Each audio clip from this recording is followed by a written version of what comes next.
उन्होंने मन बनाया कि अब इसकी क्षमता को और बढ़ाना चाहिए, अब इसका और उद्धार करो, अब इसको और सामर्थ्य दो। फिर भगवान ने कहा कि और का तात्पर्य मेरे अंदर जितनी सामर्थ्य है मैं अपनी सारी सामर्थ्य अब अगले प्राणी को दे दूं।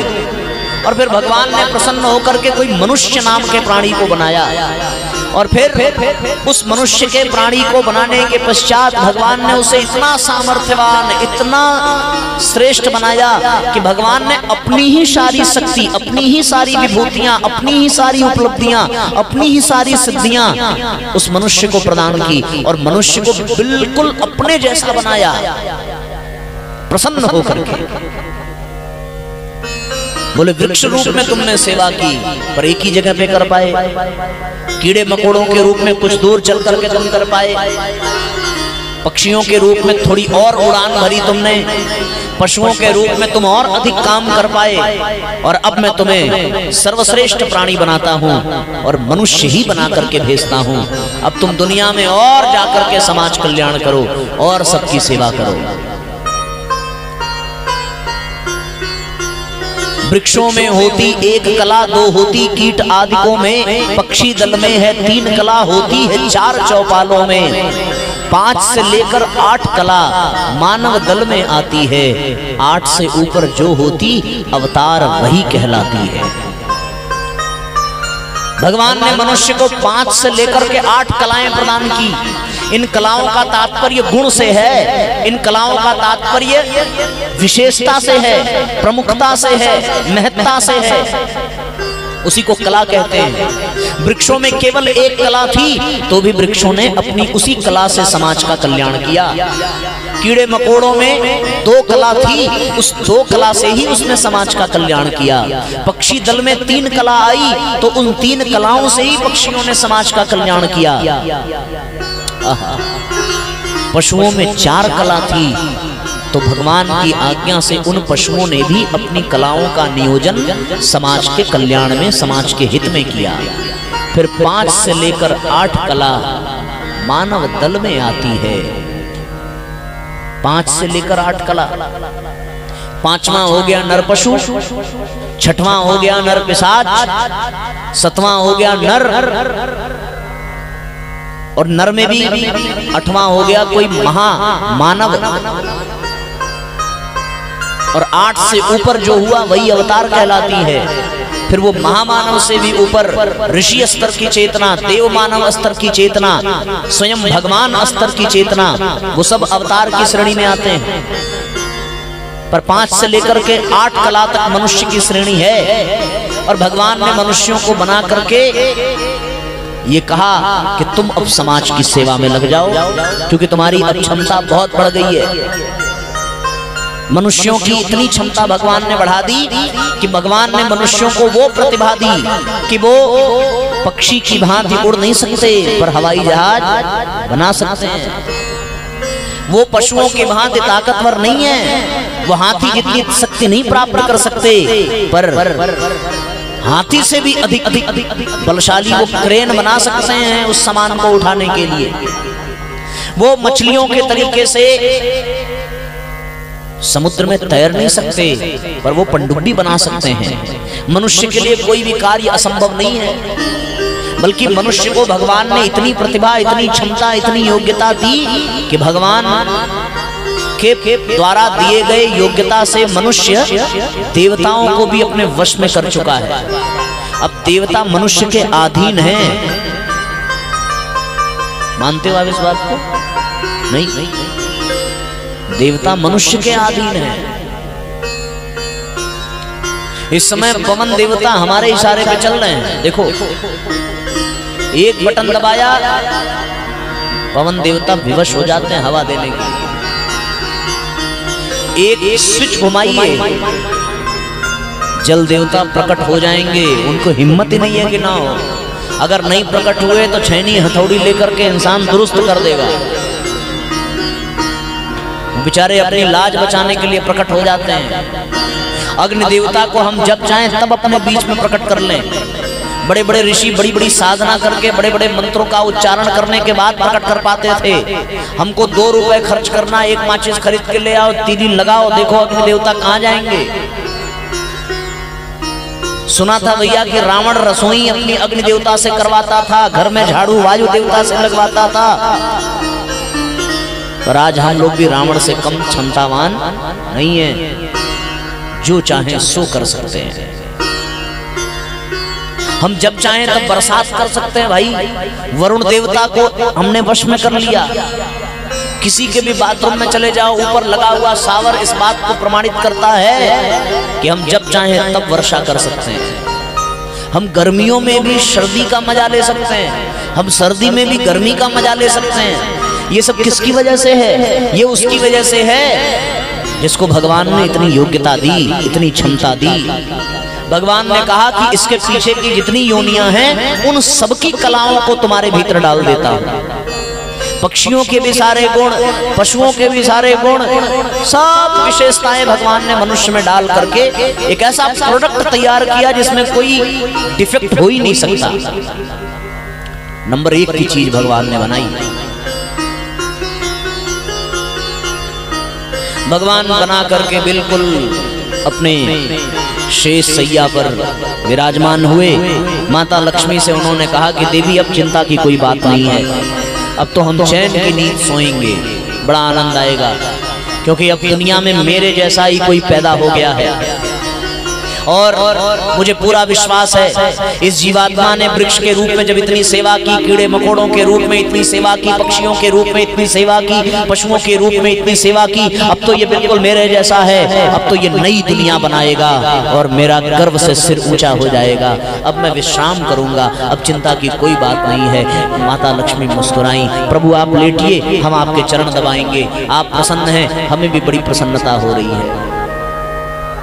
शांताकारं भुजगशयनं पद्मनाभं सुरेशं विश्वाधारं गगनसदृशं मेघवर्णं शुभांगं लक्ष्मीकान्तं कमलनयनं योगविरध्यानगम्यं वंदे विष्णुं भवभयहरं सर्वलोकैकनाथं। शांताकारं भुजगशयनं माने भगवान सो रहे हैं, और सोता वही है जो निश्चिंत हो। प्रभु निश्चिंत हो गए और 10-5 मिनट बेचारे सो पाए होंगे बस। उसके बाद चारों तरफ हाहाकार, चारों तरफ तबाही, चारों तरफ अव्यवस्था, चारों तरफ स्वार्थ, चारों तरफ अहंकार। बड़ी दुर्गति हुई समाज की। किसकी वजह से? बोलो, मनुष्यों की वजह से। कुत्ता अपनी भूमिका निभाता रहा बेचारा, पक्षी अपनी भूमिका निभाते रहे, वृक्ष अपनी भूमिका निभाते रहे। सबने भगवान को आश्वासन दिया था, सब भगवान की मर्जी से चलते रहे। पर एक योनि ऐसी आई जिसने भगवान को भी चैलेंज कर दिया, प्रभु आप अपनी मर्जी चलाइए, हम अपनी मर्जी चलाएंगे। इसने पशुओं का भी जीना हराम कर दिया, इसने पक्षियों को भी मार कर खाना शुरू कर दिया, इसने वृक्षों को काटना शुरू कर दिया। जहां जहां से लाभ मिल रहा था उन सब का सत्यानाश करता चला गया ये मनुष्य। और इसे बनाया किसके लिए था? इन सबको आगे बढ़ाने के लिए, इन सब की सेवा लेने और इनको पोषण देने के लिए। अब तो भगवान को बड़ा संतोष हुआ, बड़ा कष्ट हुआ, बड़ा दर्द हुआ। हे राम, इतनी बड़ी गलती मैंने कैसे कर दी? मनुष्य बना करके भगवान को बहुत पश्चाताप हुआ, बहुत ज्यादा। पक्षी देते हैं कि लेते हैं? बताओ जल्दी, जरा जोर से बोलना, देते हैं या? एक साथ बोलो, पक्षी पक्षी। अभी भी आवाज नहीं आ रही है, अभी बहुत पीछे से आवाज आनी चाहिए। दोनों हाथ ऊपर उठाइए और एक साथ एक श्वास में बोलिएगा, एक स्वर में। पक्षी, पशु, वृक्ष, सूर्य, चंद्रमा, नदियां, धरती, सब देते हैं। और इन सब से ज्यादा अधिक योग्य मनुष्य, ये नालायक केवल लेता है, ये पशु से भी लेता है, इतना बेहया है कि पक्षियों से भी लेता है, ये नदियों से भी ले रहा है, ये सूर्य से भी ले रहा है, ये चंद्रमा से भी ले रहा है, धरती को भी खोद खोद के ले रहा है, वृक्षों को काट काट के ले रहा है। और लेते लेते ये इतना मदांध हो गया, लेते लेते ये इतना स्वार्थ में अंधा हो गया कि वो वाली उक्ति चरितार्थ हुई कि जब मुर्गी अंडे सोने की दे ही रही है तो अंडे का इंतजार क्यों करना, मुर्गी को ही मारो, सारा अंडा भीतर मिलेगा। और जब मुर्गी मर गई तो अंडा मिलना भी बंद हो गया। मनुष्य के साथ कुछ ऐसी बेवकूफी हुई, उसने इस बेवकूफी के नाते अपने सौभाग्य पर ठोकर मार दी। उसने सोचा कि वृक्षों से इतना मिल रहा है, वृक्षों को ही काट दो, सब हमें मिल जाएगा। और उस महामूर्ख ने वृक्षों को काटना शुरू कर दिया। उसने सोचा कि गाय अमृत तुल्य दूध दे रही है, गाय को ही मार करके खा जाओ, हमारे भीतर दूध बनने लगेगा। अरे महापुरुष, क्या हो गया तुम्हारे दिमाग को? वो गाय जिसे तुमने मारा होगा, उसके मांस खाए होंगे, अब किस भाव से उसे अपनी मां कहोगे? अब किस भाव से उन फलों को देने वाले वृक्षों को देवता कहोगे? वो वृक्ष मौन अवश्य है, पर तुम्हारे द्वारा किए गए अपराध के उस क्षण को कभी भूल नहीं पाएंगे। उनका स्वभाव है जैसे नदी में तैरते हुए बिच्छू के द्वारा डंक मारने पर भी वो साधु बार बार उसे बचाता है, उसी तरह तुमने वृक्ष काटने में कोई कोताही नहीं बरती, पर उस वृक्ष ने फल फूल ऑक्सीजन देने में कभी अपने आप को पीछे नहीं हटाया। क्यों? क्योंकि उसका कमिटमेंट भगवान से है। उसने भगवान से कहा था कि मैं दुनिया में रहूंगा जब तक देता रहूंगा, लेकिन वो इंसान उस वृक्ष को देने और लेने पर विवश करता जा गया। नदियों ने कहा कि तुम भले हमारे भीतर गंदगी फेंको, तुम भले हमें गंदा कर दो, तुम हमें भले प्रदूषित कर दो, तुम हमें भले हमारे अस्तित्व पर प्रश्न चिन्ह लगा दो, पर मैं जब तक बहूंगी, जब तक रहूंगी, तब तक बहूंगी और तब तक तुम्हारी प्यास बुझाती रहूंगी। उसने अपने वादे से कभी इनकार नहीं किया। सूर्य ने बार बार कहा है कि हमें सूर्यार्घ मिले या न मिले, हम तो प्रकाश देते रहेंगे।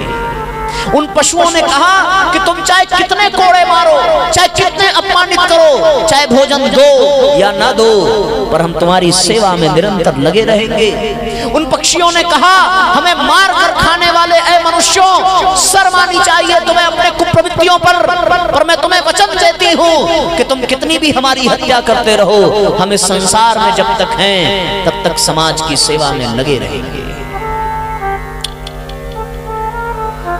पर मनुष्य अपने वादे को मुकर गया, मनुष्य अपने वादे को भूल बैठा। उसने खुद तो कुछ किया नहीं, जो कर रहे थे उन्हें करने भी नहीं दिया। और जब ऐसी स्थिति आती है तब भगवान को बड़ा कष्ट होता है, तब भगवान बहुत दुखी होता है। फिर भगवान ने ऋषियों को बनाया, फिर भगवान ने गुरुओं को बनाया, फिर भगवान ने साधुओं को बनाया, फिर भगवान ने संतों को बनाया कि तुम जाओ इन मनुष्यों को समझाओ, मेरा संदेश दो कि दुनिया में तुम्हें लेने के लिए नहीं, तुम्हें देने के लिए भेजा था। पर हाय रे मनुष्य का दुर्भाग्य, उसने न संतों की सुनी, न साधुओं की सुनी, न ऋषियों की सुनी, न मुनियों की सुनी, अपनी ही राग अलापता रहा। और परिणाम ये निकला कि जोशी मठ जैसे भूस्खलन को देखना पड़ रहा है। परिणाम ये निकला कि केदारनाथ की वो तबाही को देखना पड़ा। परिणाम ये निकला कोरोना जैसी महामारी को देखना पड़ा। परिणाम ये निकला सुनामी जैसे लहरों को देखना पड़ा। परिणाम ये निकला भूकंप को देखना पड़ा। और अभी भी परिणाम रुका नहीं है, अभी भी प्रकृति प्रसन्न नहीं है। ये बढ़ता हुआ तापमान, ये बढ़ते हुए पिघलते हुए ग्लेशियर, ये उबलते हुए समुद्र हमें अभी भी चेतावनी दे रहे हैं, ऐ मनुष्यों, यदि तुमने अपनी प्रवृत्ति को न बदला तो हम तुम्हारे अस्तित्व को मिटा करके नष्ट कर देंगे। क्योंकि किसी मनुष्य में इतनी ताकत नहीं कि वो प्रकृति से परे होकर के प्रकृति को पराजित कर सके। प्रकृति जब चाहेगी तब गर्दन मरोड़ देगी। आप कहोगे साहब हमने तो कोई पेड़ नहीं काटा, आप हमें इतना काहे लताड़ रहे हैं? आपने काटा नहीं तो लगाया कितना? इसका जवाब है आपने नदियों में कभी स्वच्छता अभियान नहीं चलाया होगा, पर अपने मैल को धोने गंगा जरूर गए होंगे। आपने कभी किसी गाय की सेवा नहीं की होगी, पर दूध सबने पिया होगा।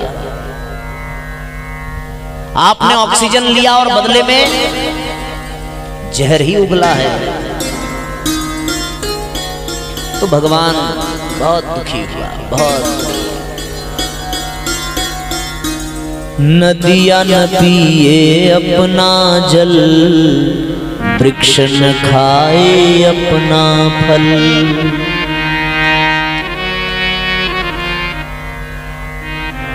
सागर से लेकर धरती को जल देता रहता बादल। सब दे रहे हैं, ये जितने दे रहे हैं उनसे प्रेरणा लेनी चाहिए। हो नदियां न पिए अपना जल, वृक्ष न खाए अपना फल। नदियां न पिए अपना जल, वृक्ष न खाए अपना फल। सागर से लेकर धरती को जल देता रहता बादल। सागर से लेकर धरती को जल देता रहता बादल। हम भी देना सीखें जग को, हम भी देना सीखें जग को, जीवन बीत रहा हर पल। हो नदियां न पिए अपना जल, वृक्ष न खाए अपना फल। नदियां न पिए अपना जल। दोनों हाथ से तालियां बजाइए और ध्यान से सुनिए। सागर से लेकर धरती को जल देता रहता बादल। सागर से लेकर धरती को जल देता रहता बादल। धरती भी अपनी छाती चीर के, धरती भी अपनी छाती चीर के हमको देती अन्न और जल। हम भी देना सीखें जग को, जीवन बीत रहा हर पल। हम भी देना सीखें जग को, जीवन बीत रहा हर पल। कौन क्या क्या देता है, इस गीत के भाव को समझिए।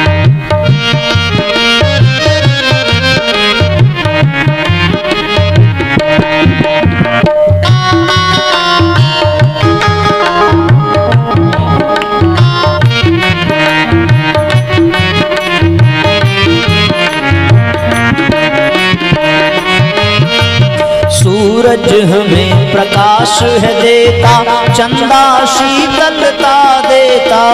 सूरज हमें प्रकाश है देता, चंदा शीतलता देता। प्राण वायु मिलती है पवन से, पुष्प मनोहरता देता। प्राण वायु मिलती है पवन से, पुष्प मनोहरता देता।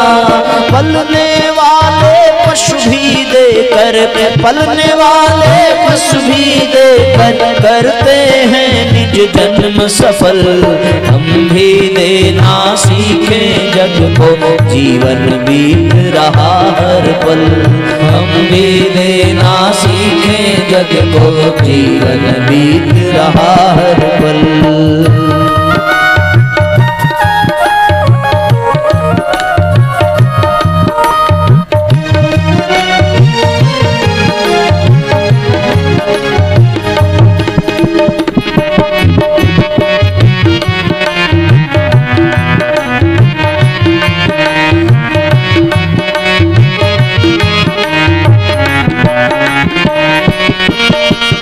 कर्ण ने कुंडल कवच दिया तो बलि ने तीनों लोक दिया।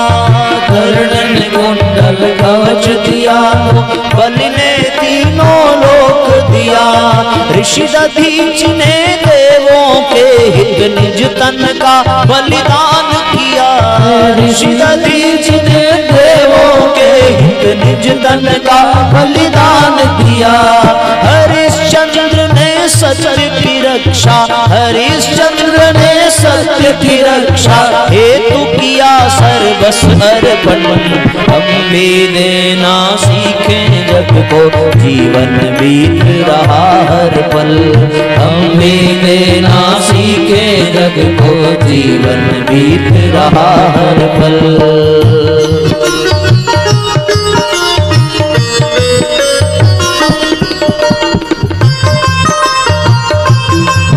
एक साथ तालियां बजाइए।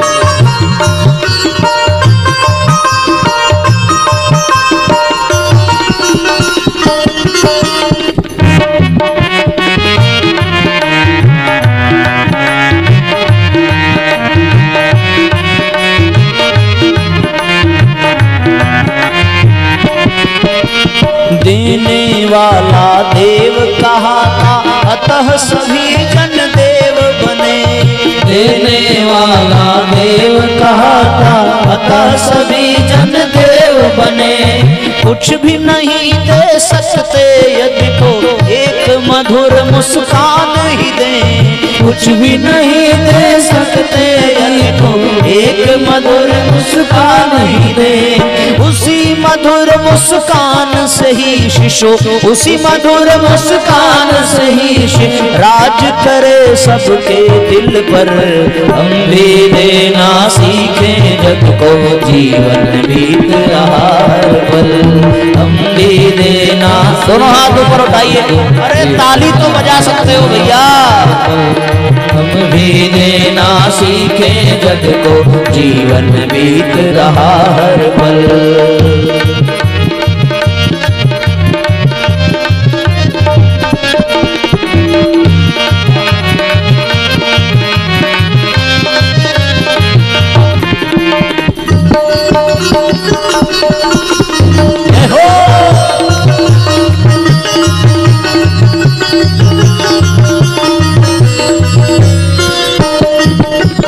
धन अनाज और वस्तु दान कुछ पल ही काम आता है। धन अनाज और वस्तु दान कुछ पल ही काम आता है। समय दान और ज्ञान दान ही सर्वश्रेष्ठ कहलाता है। समय दान और ज्ञान दान ही सर्वश्रेष्ठ कहलाता है। अहंकार और स्वार्थ की पूर्ति, अहंकार और स्वार्थ की पूर्ति दान सदा होता निष्फल। हम भी देना सीखे जग को जीवन बीत रहा हर पल। हम भी देना सीखे जग को जीवन बीत रहा हर पल। नदियाँ न पिए अपना जल, वृक्ष न खाए अपना फल। नदियाँ न पिए अपना जल, वृक्ष न खाए अपना फल। सागर से लेकर धरती को जल देता रहता बादल। सागर से लेकर धरती को जल देता रहता बादल। धरती भी अपनी छाती चीर के, धरती भी अपनी छाती चीर के हमको देती अन्न और जल। हम भी देना सीखे जग को जीवन बीत रहा हर पल। हम भी देना सीखे जग को जीवन बीत रहा हर पल। हम भी देना सीखे जग को जीवन बीत रहा हर पल। हम भी देना सीखे जग को जीवन बीत रहा हर पल।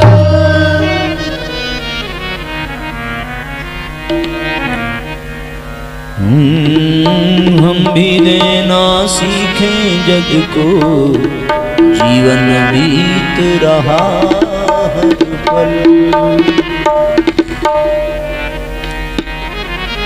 जो जितना अधिक दूसरों के काम आता है वो उतना ही महान बनता है। आपसे यदि पूछें कि आपके परदादा के परदादा का क्या नाम था, आप नहीं बता पाएंगे। क्यों? क्योंकि उन्होंने केवल आपको दिया और किसी को नहीं दिया। लेकिन आप कभी विवेकानंद जी को भूल सकते हैं? आप कभी गांधी जी को भूल सकते हैं? नहीं ना। क्योंकि इन्होंने अपने जीवन से केवल दिया है, लिया नहीं। यदि लिया भी होगा तो केवल जीवन चलाने के लिए। परम पूज्य गुरुदेव ने क्या लिया और क्या दिया, आप कल्पना करिए।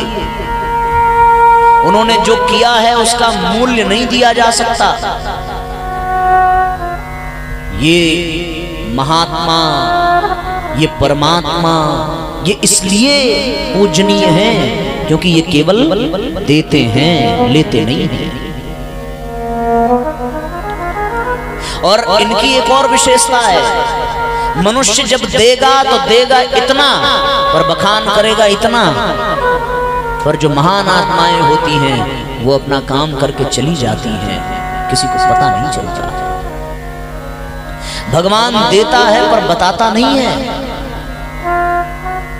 पर वो दे रहा है, निरंतर दे रहा है। हम लोग कहते हैं साहब हम लोग गुरुजी के काम में लगे हुए हैं, हम लोग भगवान के काम में लगे हुए हैं। थोड़ा चिंतन करके देखिए, आप भगवान के काम में लगे हैं कि भगवान आपके काम में लगा है? थोड़ा चिंतन करके देखिए, आपने गुरुजी की सेवा की है कि गुरुजी ने आपकी सेवा की है? तुम्हें भूख बाद में लगी होगी, भोजन की व्यवस्था दुनिया में भगवान ने पहले की, सेवा है ये।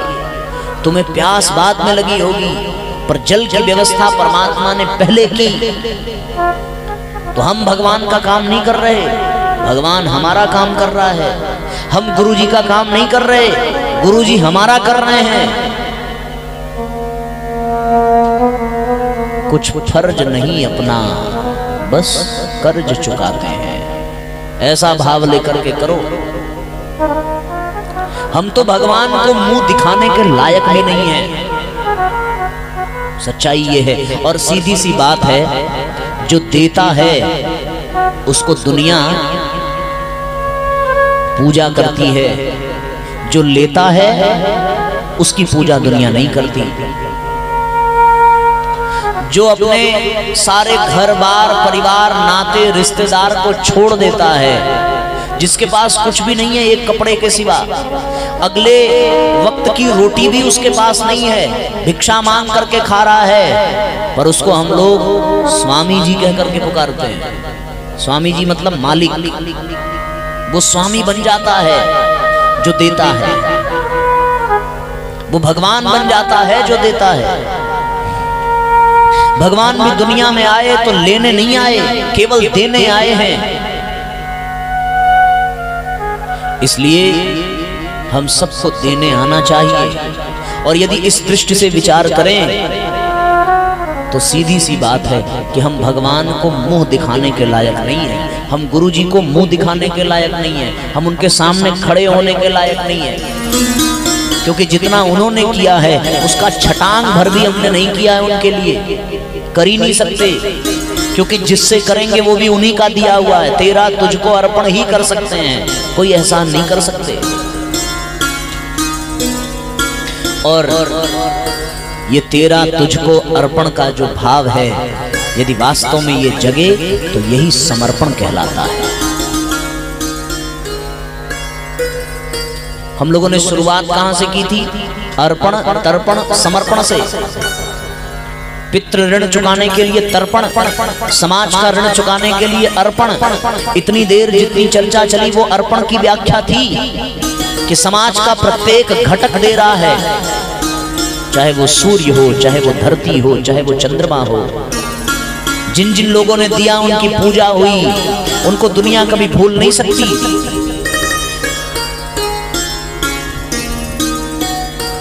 उसी प्रकार हमें निरंतर देते रहने की प्रवृत्ति अपनानी पड़ेगी, तभी हमारा वजूद है इस दुनिया में।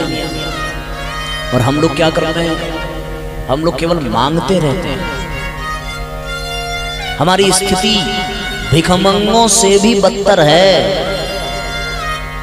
जरा चिंतन करके देखिए, बताएं भिखारियों में और हमारे में क्या अंतर है?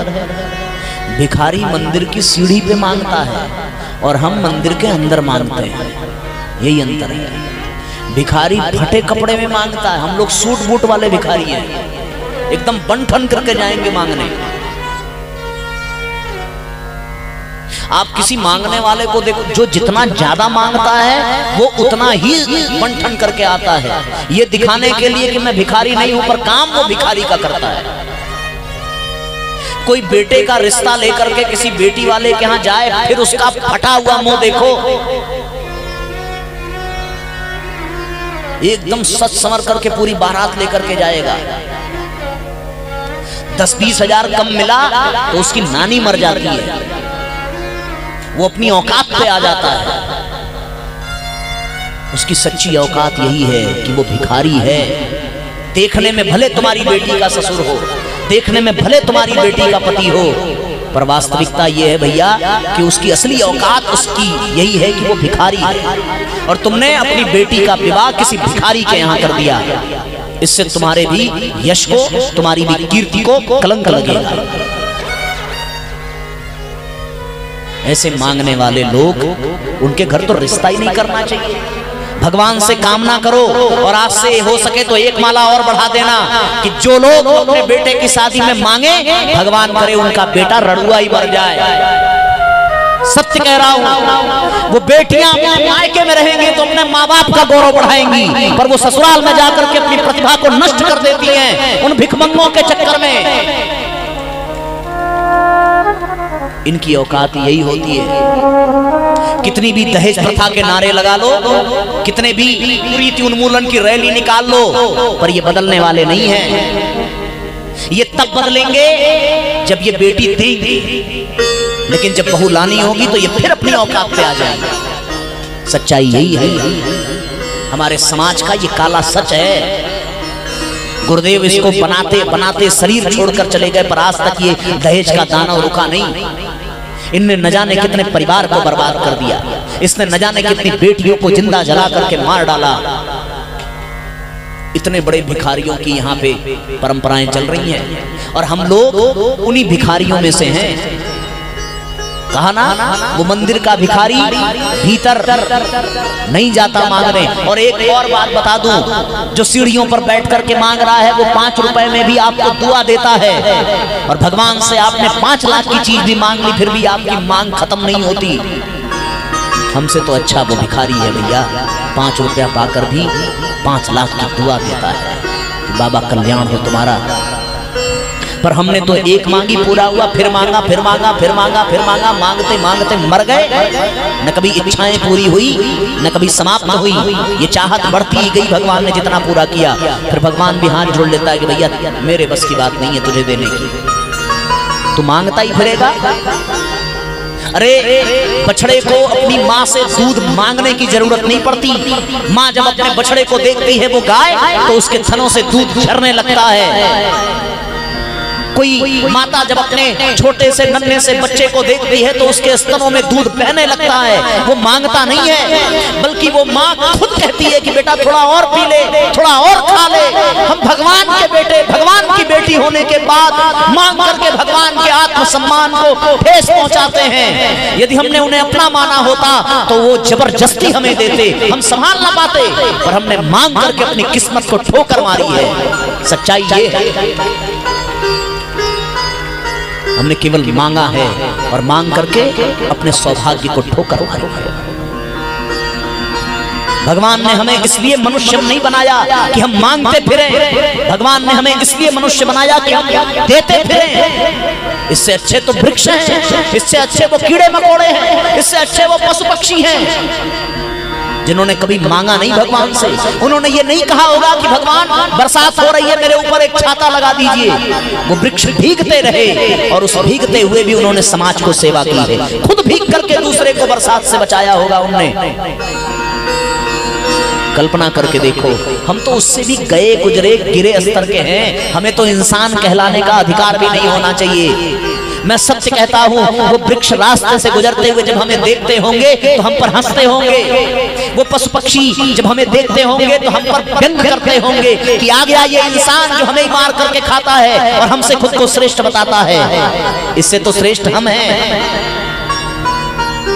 कल्पना करके देखो, जिस ओर मैं संकेत कर रहा हूं उस ओर दृष्टि डाल कर देखिए। हमारी यही सच्चाई है, ये आईना है हमारा। जो सत्य का बखान कर रहा है। जिन्होंने ऐसा किया होगा उनको खटक रही होगी, और जो करने वाले हैं वो संभल जाएं, क्योंकि अभी भी वक्त है। यदि अब रुक गए तो चीज बदल जाएगी, दुनिया बदल जाएगी, और यदि ना रुके तो गर्त में जाने से कोई रोकने वाला नहीं है। हम सब मरने के लिए तैयार रहें, लानत झेलने के लिए तैयार रहें। जो दे करके आएगी वो बहू ही रह पाएगी, जीवन भर बेटी नहीं बन पाएगी, ये आप जान लीजिए।